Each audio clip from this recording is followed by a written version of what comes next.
Lolang yang ngahalin tihun Hapo deng kijing pensyoy bun Hapor kajinjar bajing ma Mensim babhaya lam yanga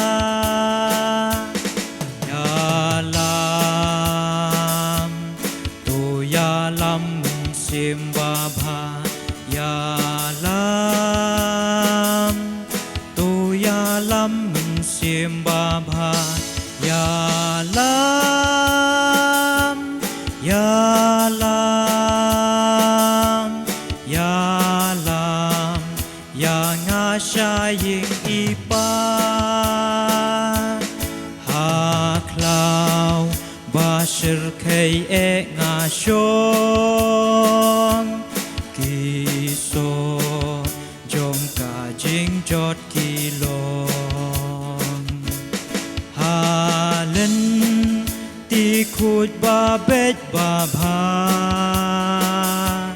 shari jong me ya lam ya nga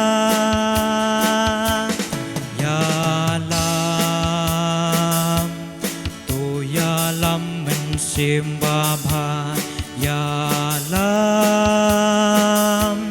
tu yalam simbabha yalam yalam yalam yang asyaying ipan usoy tanpa bat kajing jot kikwa ban ring syaka bancot batla kistat yang aban pan halen tihok yalam yanga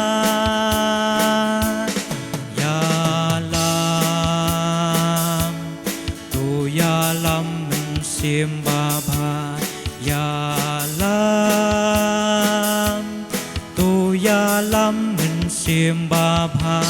yalam yalam yalam